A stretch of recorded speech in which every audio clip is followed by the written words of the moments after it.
You're listening to the CyberWire Network, powered by N2K.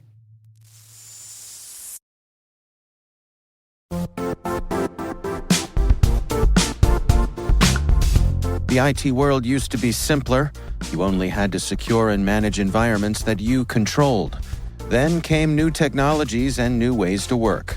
Now, employees, apps, and networks are everywhere. This means poor visibility, security gaps, and added risk. That's why Cloudflare created the first-ever connectivity cloud. Visit cloudflare.com to protect your business everywhere you do business.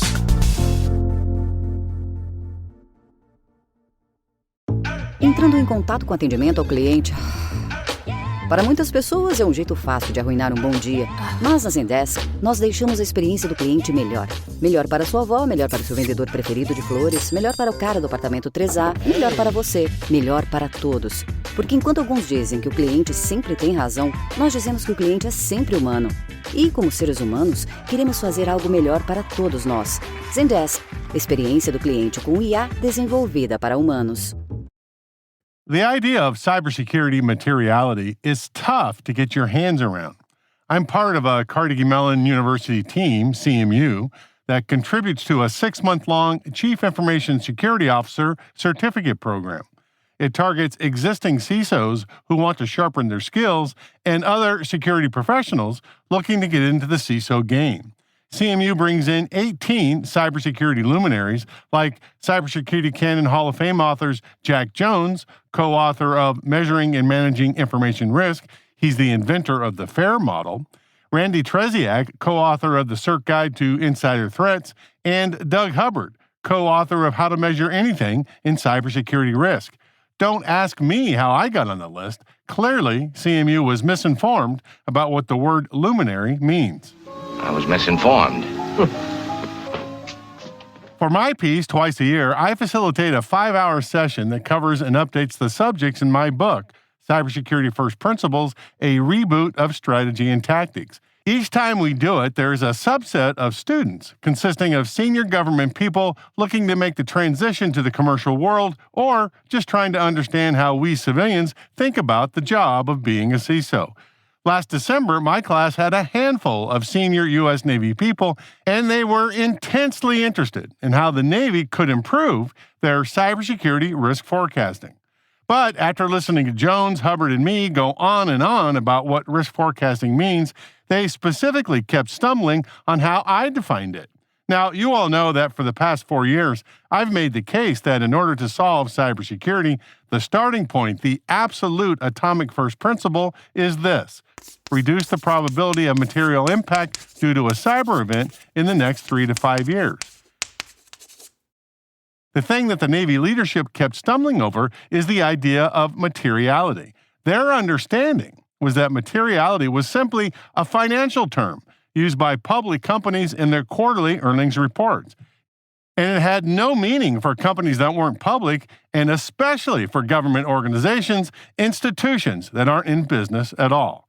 In the First Principles book, I estimate that there are some 6 million companies, nonprofits, and government institutions in the United States. And according to Advisorpedia, as of 2024, there are only 2,790 public companies. Navy leadership rightfully asked the question, if materiality only applies to less than 1% of the entire population, how can it be an integral part of any first principle? That's a great question. Let's find out. So, hold on to your butts. Hold on to your butts. This could get interesting.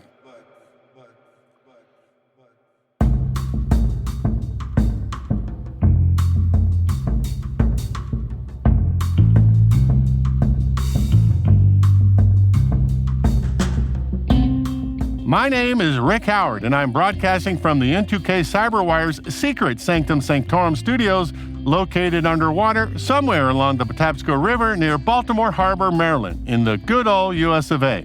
And you're listening to CSO Perspectives, my podcast about the ideas, strategies, and technologies that senior security executives wrestle with on a daily basis.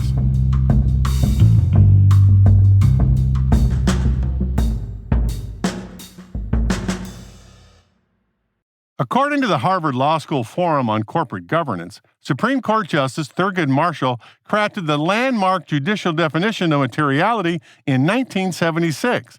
He wrote in the TSC Industries versus Northway case that a fact is material if there is a substantial likelihood that a reasonable shareholder would consider it important in deciding how to vote, or a substantial likelihood that the disclosure of the omitted fact would have been viewed by the reasonable investor as having significantly altered the total mix of information made available. Whew, that's a mouthful. So, restated, for a public company in the United States, materiality is any event that significantly impacts share value. That seems straightforward enough until you view it through the lens of cybersecurity. Except for some obvious significant public cyber attacks like the 2017 Russian NotPetya campaign, where the total estimated damage worldwide was north of $10 billion, public companies have never really addressed cybersecurity material risk in their earnings calls, at least not as a matter of course. Business leaders and InfoSec professionals don't really have the language yet to bridge the gap between typical business materiality issues like mergers and acquisitions and the InfoSec profession's favorite tool to convey cybersecurity risks, the heat map. That started to change in 2023. The U.S. Securities and Exchange Commission, the SEC, approved a new rule for all public companies. Leadership must report material cyber events within 4 business days. All of a sudden, cybersecurity materiality became a real thing that security practitioners in public companies needed to worry about. Every public company CISO worth their salt made a beeline to the CFO's office in order to come to some understanding about how they were going to define cybersecurity materiality going forward. But hold the phone. In another landmark decision this summer, 2024, the U.S. Supreme Court reversed its 1984 ruling in the case of Chevron versus the Natural Resources Defense Council, better known as the Chevron Doctrine, that allowed federal agencies like the SEC to enforce their own rules in lieu of specific laws passed by Congress. Chief Justice John Roberts called the Chevron Doctrine fundamentally misguided. This shift away from the Chevron Doctrine introduces a period of uncertainty for the enforcement of the SEC's cybersecurity reporting rule. Companies and regulators alike will need to navigate this new legal landscape very carefully. The rule doesn't go away, but now public companies have a legal path for noncompliance. What a mess. Regardless of what you think about the SEC reporting rule, the Supreme Court's reversal on the Chevron Doctrine just tossed a giant bucket of chaos and uncertainty on the entire question of cybersecurity material reporting for public companies. As a side issue, the entire idea of government oversight by named institutions like the Food and Drug Administration and the Environmental Protection Agency, just to name 2, has been called into question. For now, InfoSec professionals in the U.S. will get no legal clarity anytime soon on what is material and how it should be reported. Since what we did have before only applied to public companies anyway, this is probably not a big loss for the InfoSec profession. But in terms of cybersecurity first principles, though, is materiality still an essential concept?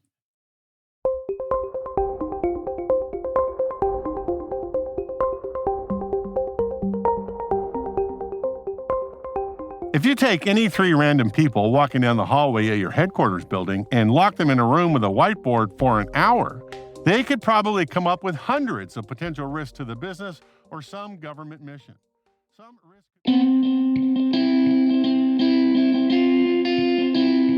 And that's our show. Well, part of it. There's actually a whole lot more, and if I do say so myself, it's all pretty great. So here's the deal.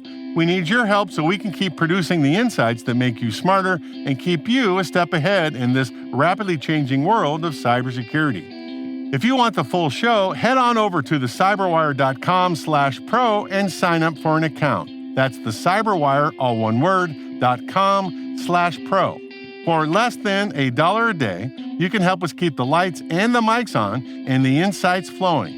Plus, you get a whole bunch of other great stuff like ad-free podcasts, my favorite, exclusive content, newsletters, and personal level-up resources like practice tests. With N2K Pro, you get to help me and our team put food on the table for our families, and you also get to be smarter and more informed than any of your friends.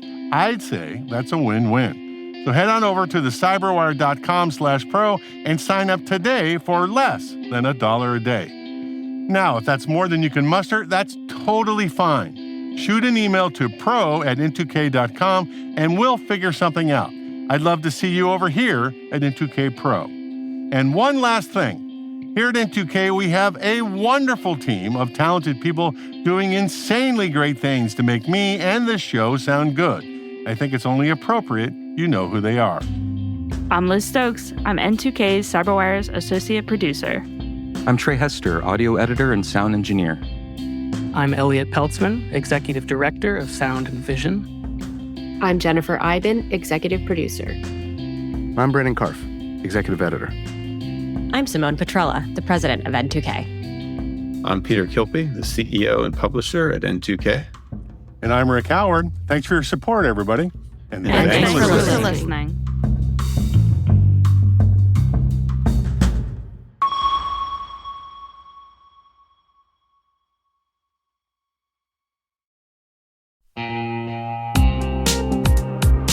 This September 18th and 19th in Denver, a tight community of leading experts is gathering to tackle the toughest cybersecurity challenges we face. It's happening at MWise, the unique conference built by practitioners for practitioners. Brought to you by Mandiant, now part of Google Cloud, MWise features one-to-one access with industry experts and fresh insights into the topics that matter most, right now, to frontline practitioners. Register early and save at mwise.io/cyberwire. That's mwise.io/cyberwire.